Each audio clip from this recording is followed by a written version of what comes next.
Hello, hello, and welcome to Hygiene Elevated Conversations and Innovations. Today we are joined by the legendary Kevin Lopez, aka Kev Talks Teeth. And yeah, no, that's right. That's your reaction, Kevin. So, Kevin, I'm pretty sure you're infamous. Oh gosh. Famous, infamous, one of the two. Welcome to the podcast. Would you please start by just giving your background and telling us a little bit about your journey into becoming a dental hygienist? Oh yes. Well, first of all, thank you guys for having me, but also infamous, legendary. Oh, it's a. I don't know. That just threw me off. But well, no, thank you for having me. What was I supposed to do? Background. Okay, hi. I consider it an honor that I was able to throw you off your game by just a few words. Oh, it's because dental hygiene is a very humbling profession, and despite, you get to meet all these really amazing, incredible clinicians out at trade shows you meet them as a speaker or there's influencers.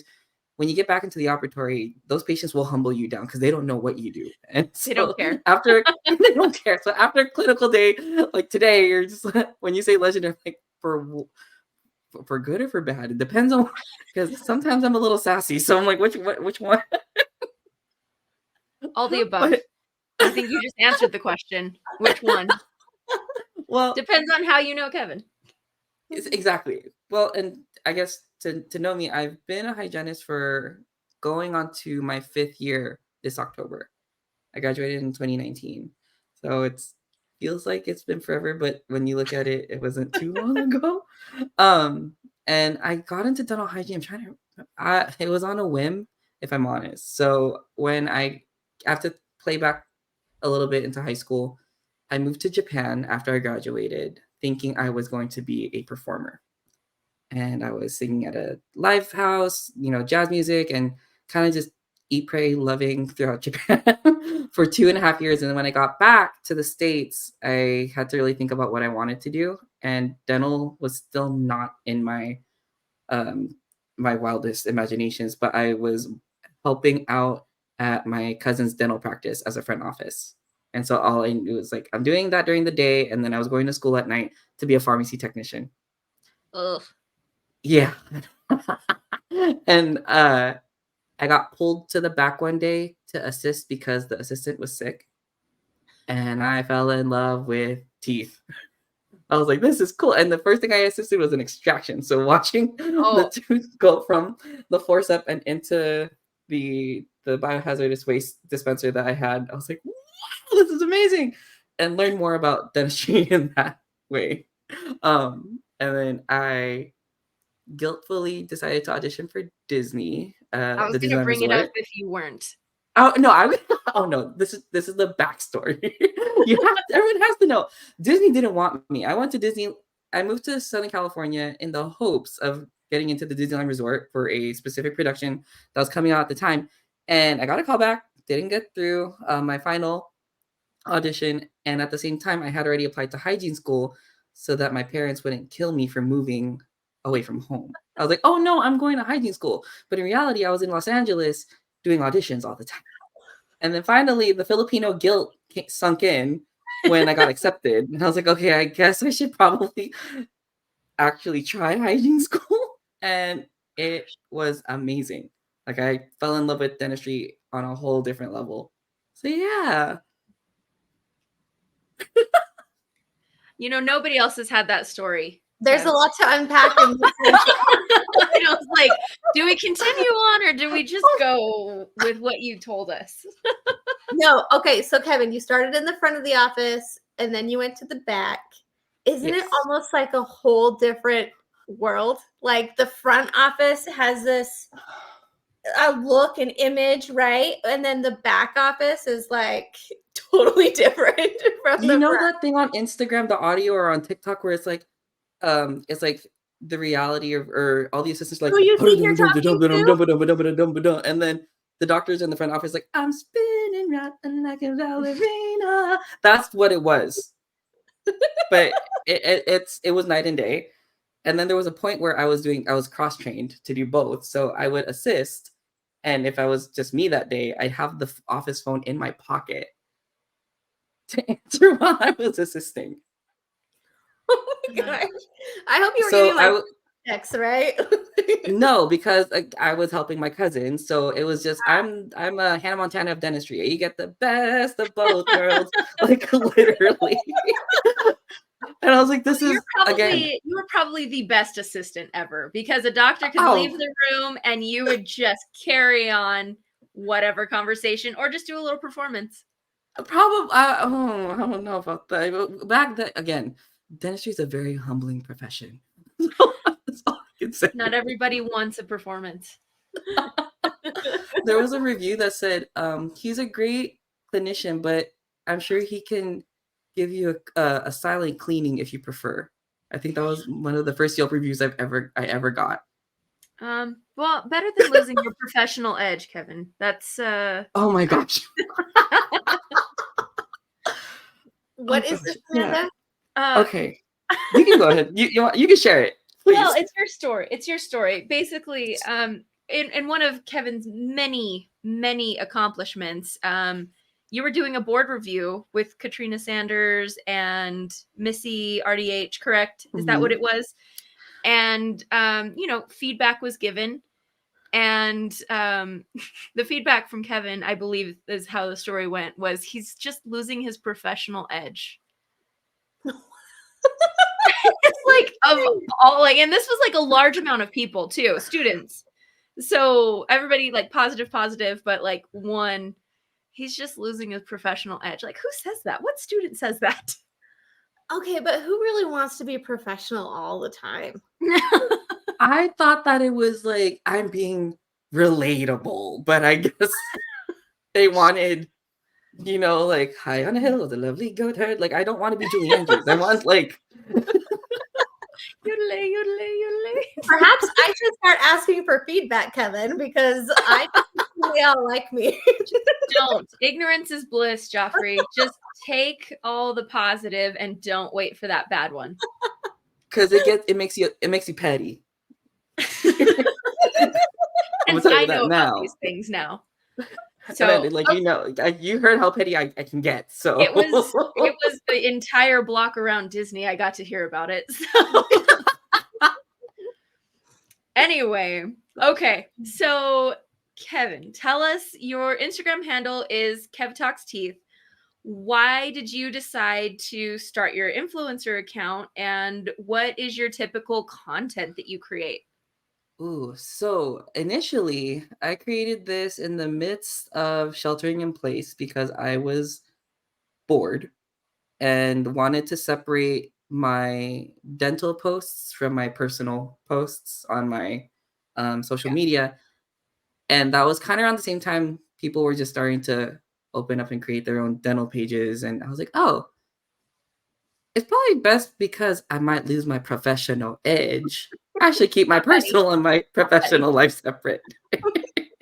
And so, that's how that started. But it was more of just initially the idea was, yes, wanting to be an influencer, giving like product reviews and things like that. But for some reason, maybe some higher power, God decided that wasn't my line of expertise in this field. And it became more of sharing the experiences that I've had. So a lot of my content is the accomplishments that I've been able to do in the short amount of time, whether it's, I get to travel for a speaking gig, or if it's for a GBT training. I like to share those accomplishments because even a little bit, someone can see that, oh, I don't necessarily need to be confined to the operatory. I can do multiple things because he can do multiple things. And I don't have to have 5, 10, 15, 35 years of experience, as most of the introductions that we hear in the professional spaces. This clinician has had X amount of years of experience, which is very necessary. But to an extent, there's also weight for being a newcomer that has the latest information. So I thought that was where my content started to go. And it's shifting again into not only experiences, but memes of me trying to vent of fun things that happen in the operatory, such as if I lost my professional edge or I don't want to see him because he's too young. That one's there. I'm gonna start counting. how many times he's going to make a reference to the losing professional edge. I think we're at 4 already. Kevin, Is there a prize at the end? I can relate to that too young to be my provider comment though. I once, I'd probably only been practicing maybe like 3 years at this time. I didn't have a key to the office, and I had shown up before the office manager, and a patient showed up super early to their 7 a.m. appointment. So it was me and this patient standing out in front of the office. And in light conversation, he asked me what I do at the office, and I'm like, "Oh, I'm one of the hygienists." And he goes, "You better not be my hygienist. You don't look old enough to be my hygienist." And I'm like, "Actually, I am. I'm the only hygienist here today." And the office manager, like, then it's weird for like a few moments, right? And then the office manager arrives, opens the door, and I'm kind of like, this is going to be interesting to see how it plays out. And then he tells the front office staff, like, yeah, no, she's not cleaning my teeth. Reschedule me. And he left. Way. Yeah. And so, and I wasn't, gosh, how old would I have been? I was like probably 27 at the time.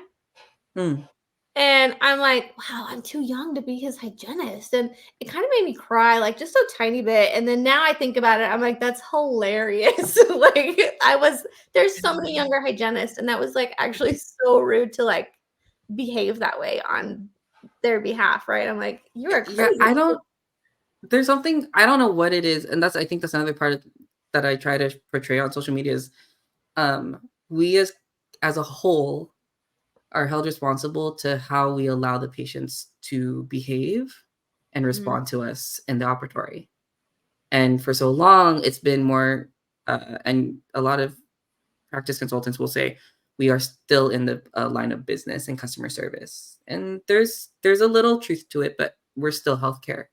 And so but I don't know where we decided that we were going to let them speak to us in that manner. And so my goals now are like, well, no, that's not going to play. Especially in the last couple of years, you hear it's either my age, my gender, my ethnicity. So you're like, okay, these are just like really nonsense answers and reasons that you don't want to see me or that you don't trust that I know what I'm doing at this point. Yeah. That's shame. That's sad. I will say, enjoy people thinking you're too young to work on you. That hasn't happened to me in quite a while. Nobody's questioned me in a long time. Well, I know, but now I watch Kevin making a hilarious video about this. I'm like, it's so relatable because like that stuff happens to us. Like it's real life. It's happening. It's surreal that it's happening. Like it's 2024. It's more like, is this really still happening? Is more of the question, right? Yeah. I mean, you should be more concerned if I'm too old to be your hygienist at this point. I mean, like how good is this person? That's like all I care about. I'm like, I'm 80 and still trying to hold my scalers. Like, you should probably run for me. But okay, Joffrey, I'm gonna tell you now. Last year we had a hygienist in our practice. She was pushing 80. Stop it. She was still practicing. She was still practicing. If I'm 100 and I'm still, I was like, why aren't you retired? No, and she just was like, I saw world's oldest dentist, Japan, 101. I believe it. The Japanese. Oh gosh, like I don't know if I'm gonna get that genetic because I'm half Japanese. Like where we don't die. We're immortal. We are immortal for some reason. But like that's different. I don't know. But 101. You're like. He must still love what he's doing. But yeah, he was wearing like a little. It wasn't even like a surgical looking cap. It was more like a chef's cap without the top. So it was just like. It's like, this is the practice I started. Awesome. 80 years ago. So, all my original patients probably.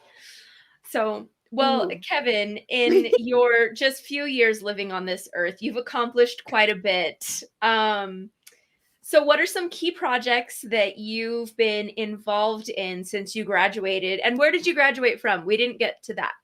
Oh, yeah. I graduated from West Coast University in Southern California, literally right across the street from the Disneyland Resort. which is exactly why I applied for that program. Because it would give me enough time to study the roles that I was trying to portray at the resort while making sure I understood what this, oh my gosh, stratified squamous cell epithelium was. Perfect. Way to Perfect. maintain a professional edge. But key projects. I'm trying to think. Since I've been involved, definitely board prep was a big one. That was like that started everything for me, I think. How did you get into that? That was luck of the. It was weird. It was the day that I finished my master's program. Katrina Sanders called me, but I had known Katrina already for some time, and she had seen me provide original research at one of the ADHA conferences when I was a student. We kept in touch on social media. Kind of started to go to her for mentoring and questions about what was happening in my practice, and should I stay, should I go, or is this working, is this not?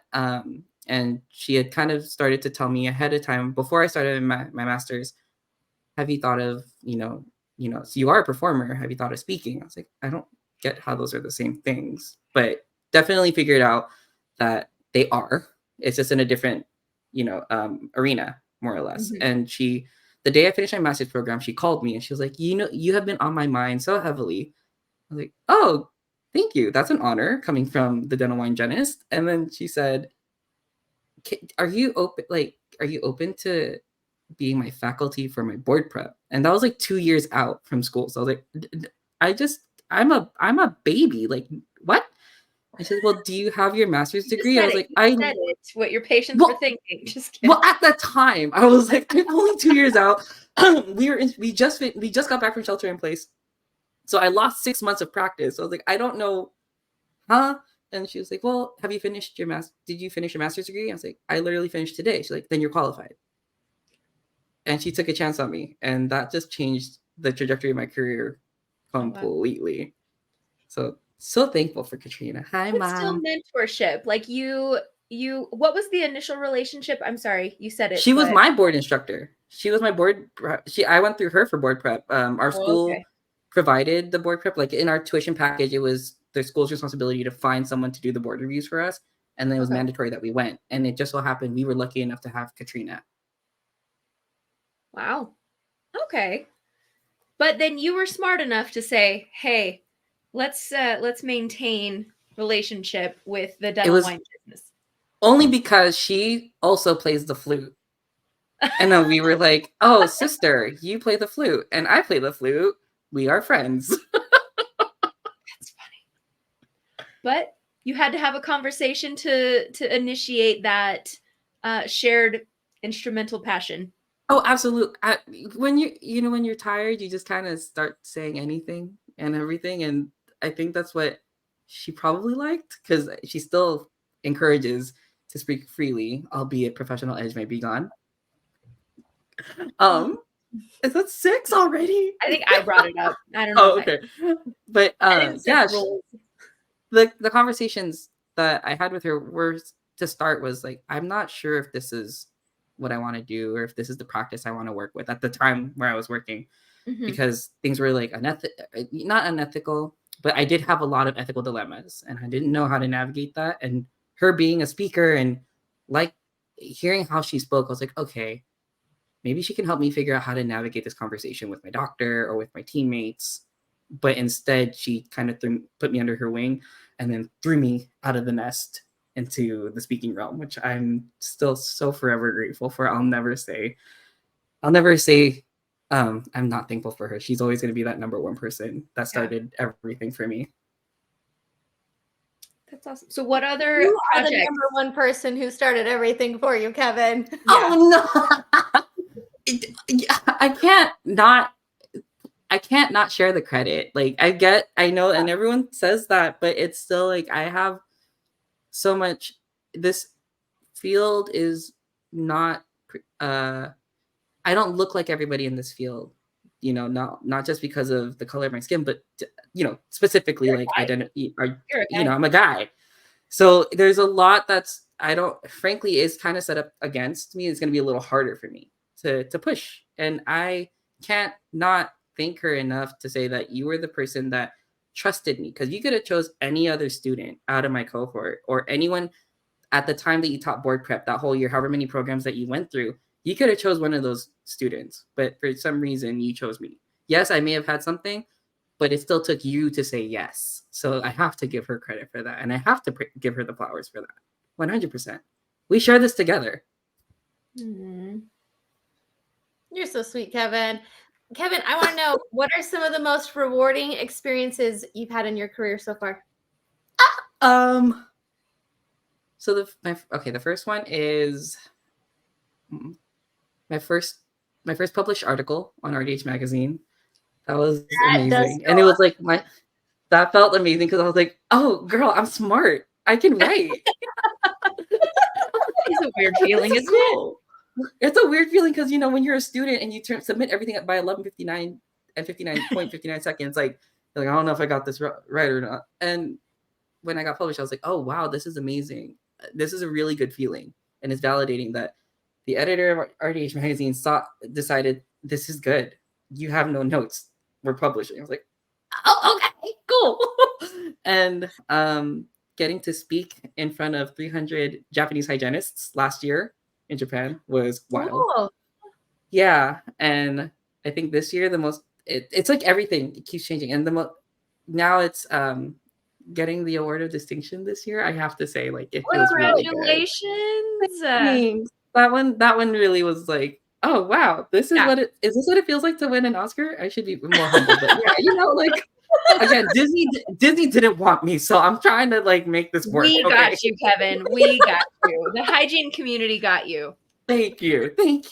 You know, I'd have to thank the Academy for the consideration, and I share this with everyone in my category. So, what was your topic that you wrote on for the magazine? So the very first one that I wrote was a co-authored article with Katrina, and that was more of student learning during the COVID-19 pandemic. Oh, okay. But my first on my own was an ethical piece on doing hygiene before a comprehensive visit. Oh. And learning how to navigate that, because a lot of times, and I'm sure everyone has had the encounter where the new patient's scheduled on your side, and you do all the assessments and the hygiene before the doctor meets them. Mm-hmm. And I had to kind of break down, you know, some states have different laws, but it's still an ethical thing for us to consider what our state practice act tells us, because every hygienist has a specific scope of practice in their respective state. So we have to adhere to those things.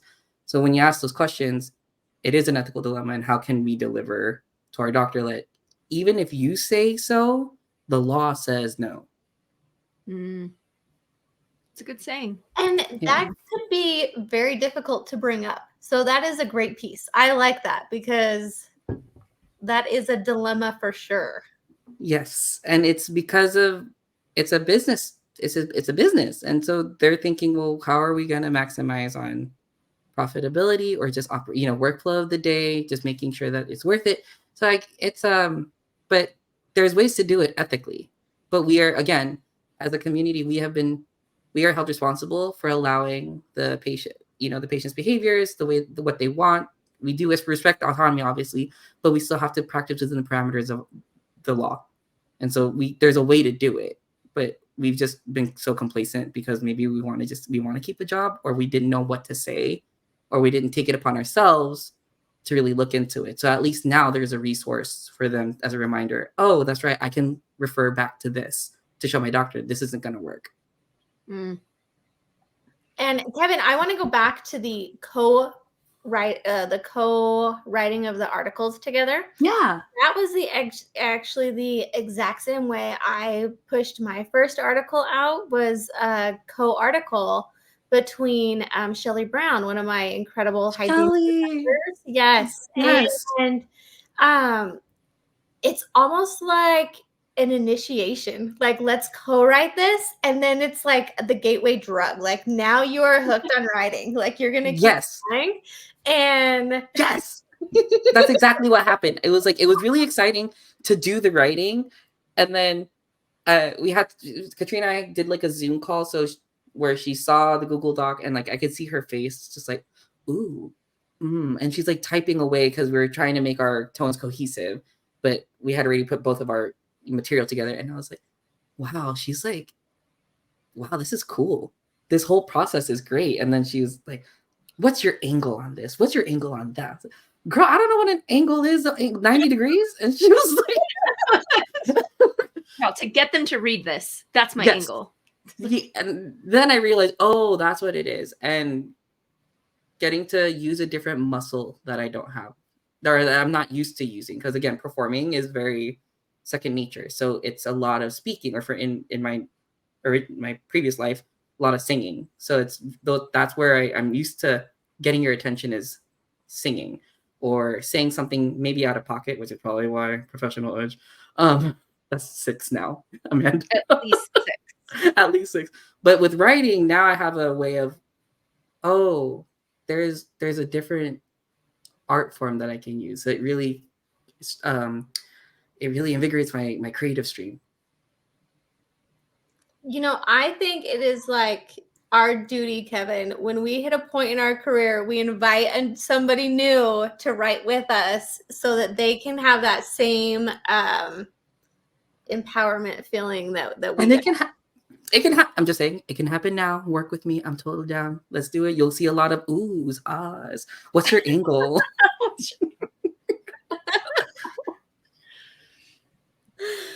I love putting like pop culture references in my work. Talk about losing professional edge. I saw I think it was on your Instagram post, one like in the background of one of your presentations, it was weird Barbie. Oh yeah. My whole presentation is Barbie. Oh my gosh, Kevin, I wish you could see it. It is like the best presentation. I love it. I love that. I loved it so much. I saw weird Barbie. I was like, oh, this is my people. I love it. Yeah, there's so many Barbie memes in there, and like Barbie references, like it's hilarious. It's such a cute. Part of the presentation we do a drawing, so the students enter into it. They fill out a survey really fast. It only takes like a minute, and then their name goes into a drawing. And for the slide with the QR code for the drawing, it is literally Ken with his shirt unbuttoned, and then the QR code rests directly on his abs. And I'm like, it's just so cute. I just love it, and it's very edgy, I would have to say. It's not edgy. That's fun. There's a different, like, I don't know. There's so many. You go to all these continuing education courses, and they all use the basic PowerPoint slides because Lord knows why, for the designs and then the design templates. And so when you see someone who actually puts things together, I'm like, wow. And I did that once for one of my GBT decks for the academic space, and I kept putting memes in, like, I don't know, the GIFs. I don't know if it's GIFs or GIFs. Those stickers. And like, it's very controversial. And so we were talking about like amoebas. So I had like a minion doing this, and the students loved it. And then I got the call that was like, we need to go back to branding. I was like, okay, whoopsie doodle. Edge. Okay, my bad.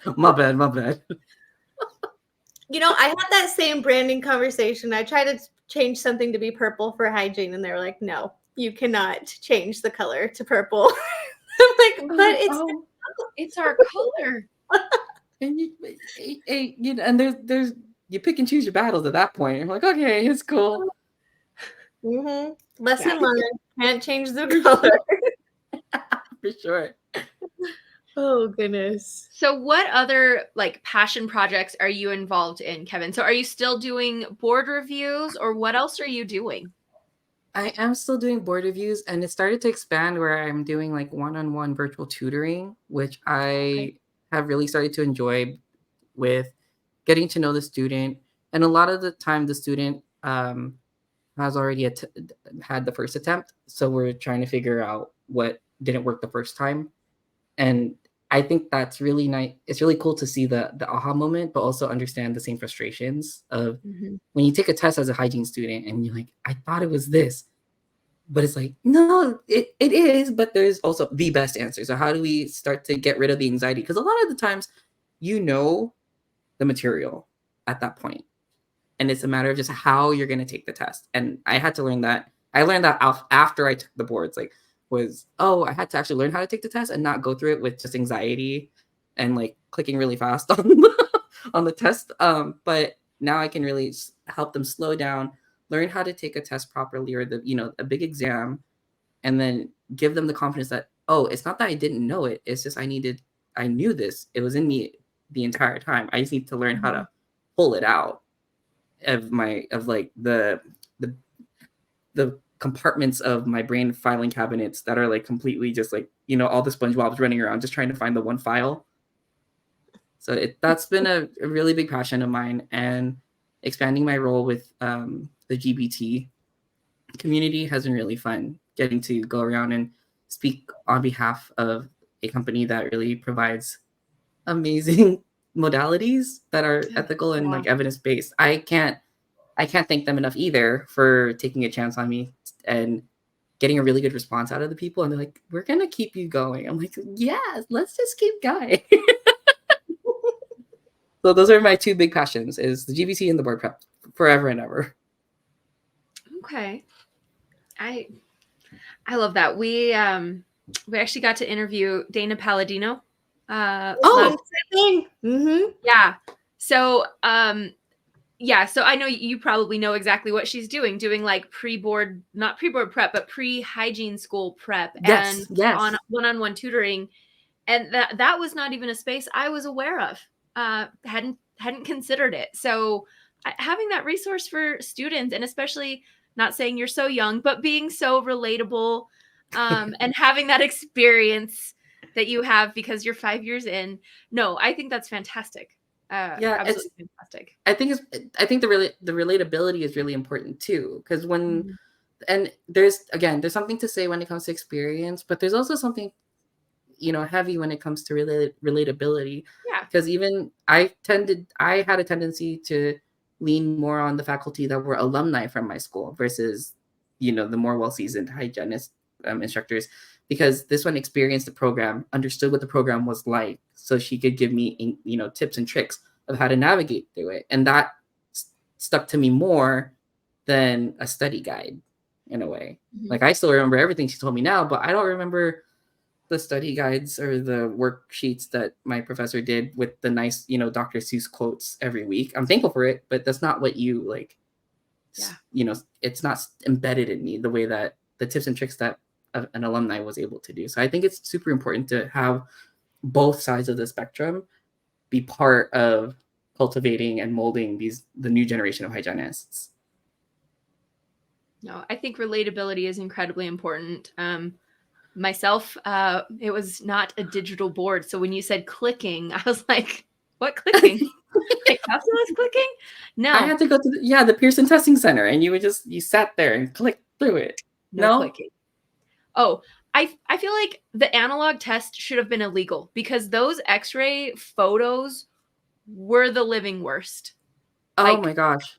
How do you like look at decay or do anything with like a Xerox copy of an x-ray? Like, it was like the worst ever. So that sounds stressful. It was. No. I was like, well, here we go. Hey, but you're here. You're here. I made it. What was was it a Scantron test? Like, how did they? Yeah, it was little bubbles. Wow. So in school we had the Scantron still. So I'm not that young. Like, pencils. Yes. Okay. So I still used pencils in 2019. Okay. Not an Apple pencil. Were a thing. Not an Apple pencil. We used a Ticonderoga, the yellow one. Ticonderoga is the best. Yes. Ticonderoga. What did I say? Ticonderoga? Oh my gosh. I'm sorry. There. I knew what you meant. I'm close enough. But we had Scantron. So, but the board itself was digital. And now apparently the students are all doing their tests at the school that I teach at. Digitally, so I'm looking at them in laptops. I'm like, oh, you can't have your laptop out. They're like, but I'm taking my test. It's like, oh, okay, back in my day. So yeah, well, back in my day, it was still flip phones. Like, the iPhone had just come out. So did you have the Motorola Razor? The Wi-Fi. I never had a Razor. I never razored. I refused. Really? I don't know why, but I was just like, no, I will not razor. I was so basic. I bought that razor, and then I would like do the half thing where it was in like on the divider of my pocket, so it was never in my pocket. Yeah. And when I was really mad at whoever I was talking to, I'd like slam it shut, and then open it to find out that it cracked the screen. But like dramatically, like, and wait until 9 o'clock for those minutes. It just wasn't the razor. Okay. You're just cooler than me, Kevin. No, it was a hand-me-down from my brother. Aw. Okay. So those are your projects. How did we get there? Oh, board review, relatability. Yes. How did we go there? So how did you get connected with GBT? Was it through your social media, or how did that connection get formed? It was a little bit of both. During shelter in place, I started taking a lot of continuing education virtually, as most of us did. Heard about air polishing, and I kind of learned it in school, and I was like, okay, why are we learning this right now during COVID? And I was like, okay, I'm gonna just look into it anyway. And then there was this specific doctor, Dr. Pam, and she's I think she's on the East Coast, and I saw her, are you practicing 21st century dentistry? I was like, I don't know, am I? And learned about, and she was speaking on GBT. I'm like, what is this? Is this an air polisher? And then I kind of started I was like, okay, it looks like an air polisher. They're not calling it an air polisher. So what is it? So I emailed the rep in my area to kind of get to learn a little more about it. I got more resources. I did a lot of I went on NCBI and PubMed to really figure out what they're talking about. I know. I'm a nerd. I'm a nerd. I'm a fact checker. You said it. Oh, I love it. I have to fact check everything. We evidence-based dentistry, right? That's like that's the goal. So I was like, okay, what is this? And we kept going back and forth, went back into practice, and the conferences started opening up. So I went to the trade show and I met the rep, asked more questions before I even got to like put my hands on a device, because I really wanted to understand. I was like, well, this really reminds me of process of patient care, like AdPi, but you just added something in here or threw something out and moved things around. I just want to make sure that this is like, because Esther Wilkins taught us this, is this okay with this? And so they're like, well, we started talking about it, and I was like, okay, cool. And I tried it, and I was like, oh my gosh, I'm in love with this. And then I started talking about it on social media, and I think EMS was very observant of what I was doing, because I wasn't completely practicing GBT at the time. And when I was finally able to secure a device that was in alignment with the protocol, they're like, you really knew your stuff at CDA when you came to our booth and grilled us on questions. I think it would be really dope if you were one of our trainers. That happened. The word dope, did they? I can't remember. I think I said dope when they offered me the position, and I said dope. Professionalism at its finest, right? That doesn't count. I'm not counting that one. Okay, cool. I remember the date because Missy is also a GBT trainer, and I know that we talked at length, like, what is this? I want to know more. And her and a rep spoke to It's the Badass Hygienist, Melissa Abraka, and she was the one that brought me on the team. Mm-hmm. And it was on October 3rd, 2022. And they did it because they all knew that I loved Mean Girls. So they made sure it was a Startup Dental Hygiene Month. And it was on October 3rd because I love Mean Girls. And I'm not talking about the new one, okay? I'm talking about like 2004 Lindsay Lohan, Rachel McAdams. Yeah. Mean Girls. Don't try me with the new musical. One? There is a new one. It's a musical. It's cool. I loved it. Great. But I am OG. I'm OG Gruel, okay? Joffrey's been like staring at me laughing. I was like, I don't know if this is amusing or not. I love it. Because Amanda, this is like lining up with the rat card I just made. The graduation event I'm doing in just like 2 weeks from now. So bet, Joffrey, bet. Yes. Oh my gosh, Kevin, you will die when you see this image. Wow. Well, it's giving Zennial. Promoting the company. It's for sure promoting the company. And it's just a rat card. So if anyone doesn't know, a rat card is just printed front and back, but it's the same size of like a brochure. And so the front, I kind of went with like a hippie, retro, groovy kind of vibe. So it's like a little peace out hygiene school, a little girl or young woman in a like old school Volkswagen van, like driving away. Like, okay, yeah. Very cute, right? And then it says like enjoy the journey. There's going to be a speaker. She's talking about a journey, so it really plays it all plays together. But the back side of my card is set up to be like a text message, and Like a it's two conversation Gen back and Zs forth. talking, and they are discussing all the perks of the company. And it is like one of them is like, we're real professionals now, like talking about like holiday bread, getting the coin. Like it is hilarious. Securing the bag. Yes, it is so funny.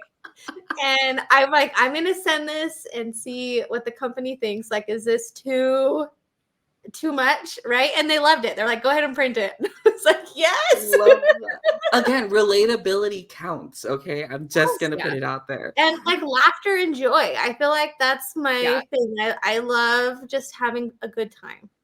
It's well, I mean, when you go into these things, especially as professionals, you're in the ins and outs, and you're always constantly, maybe to an extent, stressed at work, or like it's just you kind of get into a groove of things, and it's just like stagnant at one point. So when you go to a continuing education program, or to a speakers, or any of those events, you end up just like, where's the food? And then I guess I'm gonna watch this person like hold the clicker and play slides. And I still see it when I go to CEs now too. Like, well, this can be fun. Like, talking about numbers can be fun. As boring as it sounds, it can be fun. Ethics can be fun. Infection control can be fun. There's speakers out there who are doing it so well with memes. And someone, oh my gosh, I don't remember her name, but it was like talking about mental health, and all she kept throwing out were like YouTube videos in her slides.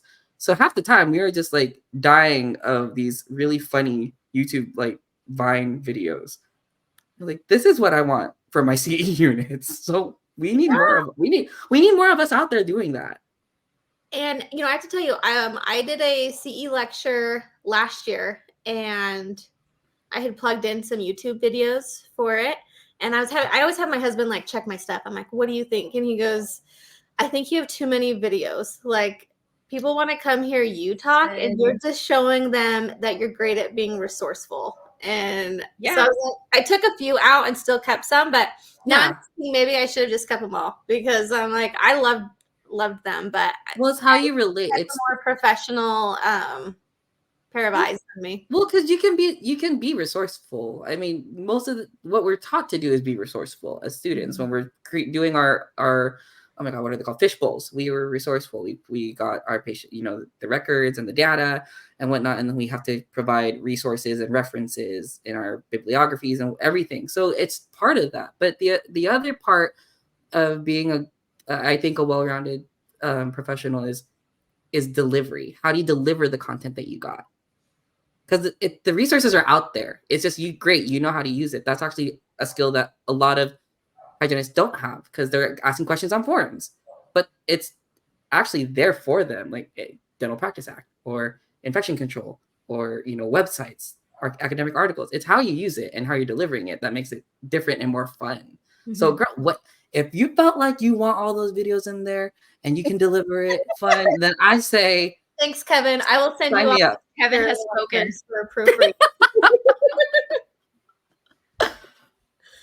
No, and I think that's really what's kind of shifting in the industry now, is that the younger providers are bringing a lot of fun. We're bringing fun into the academic professional like culture, and Yeah, it's kind of cool to watch. Like like you're saying, Kevin, when you see a presentation that wasn't just clicking, you're like, oh, I love this. And that's kind of the content we all want to pay for, and we all want to learn from. Exactly. You're putting so much money. You're as an attendee, you're putting so much money in for your license and for your continuing education on top of that. And then you already paid so much money for school. Like, make it worth the investment rather than making it feel like an expense, I guess, is the approach. Yeah, like one of our past guests runs Muffins and Mimosas, and it's like a CE club, and they have like a brunch club. Whole like it sounds so cool. It sounds so cool, and I love that those things are happening. That's awesome. That is awesome. I feel like Napa needs a brunch club like that. I think Katrina does do like a wine and CE, and she's a sommelier. See, okay. See, that's the fancy bougie stuff. I'm not there. So she's too fancy. And I know that it's very well received.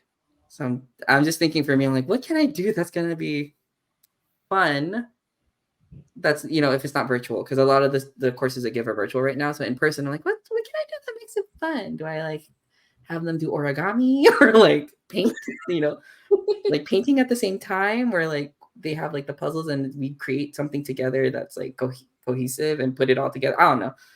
A lot of creativity, but that's the beauty of what we get to do in dental hygiene, is that there's so much or there's so many possibilities on what we do. It's just a matter of getting the right people to use the creative blood flow to make it work and make it happen. That's exactly true. Yeah, it's exactly true. Okay. What other projects do you kind of have coming down the pipes, or things that you're like, I wish this would happen? So I am going back to Japan to speak. So I'm really excited to do that, because it's a course I have to create for the Japanese audience, where they asked for me to provide a course on different modalities, GBT being one of them, understanding workflow and the difference between the United States and how we practice dentistry and how the Japanese practice dentistry and how we can bridge it together. And so I'm like still figuring out how to do that, but that is a very big project that I have to undertake, and I'm excited. I'm super excited because it's giving Miss International, but it's also very exciting to know that we can bridge things together, like truly work on a global aspect. Because if I look at it, when they call it a standard of care, why is it the standard of care of the United States and not the standard of care of Europe, or not the standard of care of Asia? So it should be cohesive, across the board, across the globe, standard of care.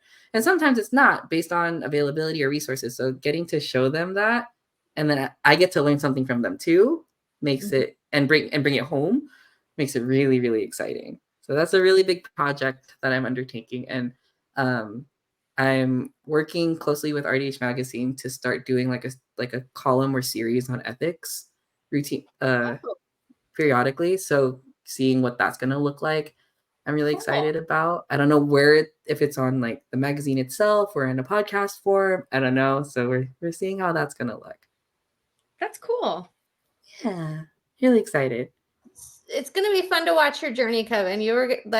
There's going to be all sorts of things happening, and I can't wait for it. I'm gonna look like a hot mess is what I'm gonna look like. Just like running from like a chicken with his head cut off. Like, I'm gonna go here, and then run over here. You'll feel like that on the inside, but the outside of you will be like jazz hands. Oh, what it was? I'll look like, I hope to look like Elsa, although deep inside I look like Hey from Moana, like that stupid chicken is what I feel like. But I want to look as flawless as an ice queen. Thank you. I'm curious, Kevin. When you present in Japan, like, do you speak Japanese or do you just present in English? I will be doing both in English and in Japanese. So they requested that I wanted to do Japanese. One, I speak the language, so it's easier for them to understand. But what I'm finding is that the Japanese want to hear an English speaker. Oh. So when I spoke in Japan last year at their conference, I started in Japanese and they were really like surprised, but they were even more surprised that I spoke English, and it was like American English. So they were like, we want to hear more of that. So it's a very hybrid presentation that's probably going to happen. That's a niche all day long. I mean, if it books me, then great. I'm gonna ride with this for as long as I can. Yeah, no. I know English really well. Sign me up. I want to come to Japan. Let's go. Go to Japan. I'm excited. When they need the team, we're going. Yes. Perfect. Noted. We're ready.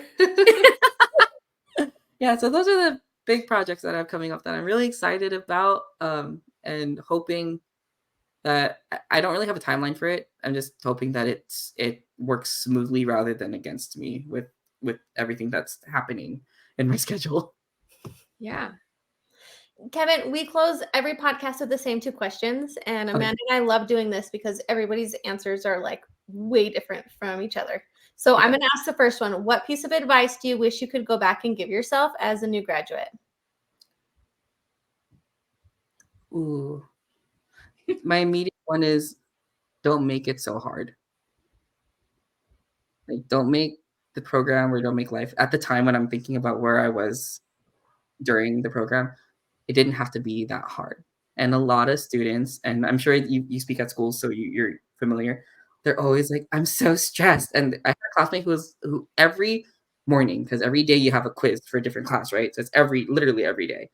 Was like, I'm gonna throw up. I was like, no, you're not. It's gonna be fine. Stop. Like, and I think that it doesn't have to be hard, even though the material looks like it's a lot. It's digestible. Generations and generations of hygienists were able to do it. It's just how you have to learn more about yourself and be more self-aware to make it work for you rather than against you. Work smarter, not harder.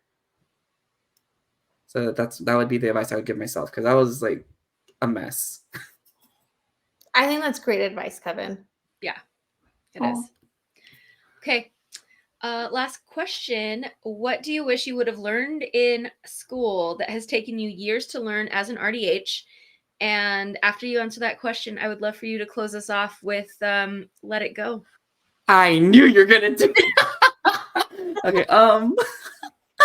So what I wish I would have learned in hygiene school was more about business, like being a little more business minded, understanding how you can bridge healthcare and business together in an ethical way, and then how you can create your own business as a hygienist, because everyone always says like hygiene department is a business within the business, but never navigates you through how to understand that, even in practice management courses. So really learning how to do that, I wish I learned early on, so it'd be easier for me to start talking to my doctors. But now I'm still learning how to do it. So that would be what I wish I would have learned. Yeah. And you chose Let It Go, Amanda, really? It's the end. It's the end. Let it go. Oh gosh. Okay. I forgot how it starts. I'm trying to think. Don't let them in, don't let them see. Be the good girl you always have to be. Conceal, don't feel, don't let them know. Oh, now they know. Let it go, let it go. Can't hold it back anymore. Let it go, let it go. Turn away and slam the door. I don't care what they're going to say. Let the storm rage on. The cold never bothered me anyway. Woo! I love it. You missed out. All night. That was Did you guys plan this? No. Oh, I thought you said you've been waiting for this all night. I was like, wait, No, what? we should have asked you to sing all night. Like we could have just asked your songs all night long. I think what did I throw? I threw like, I'm spinning like a ballerina and high on the hill with a lonely girl. I think I threw something. You did. You threw that one in on your own.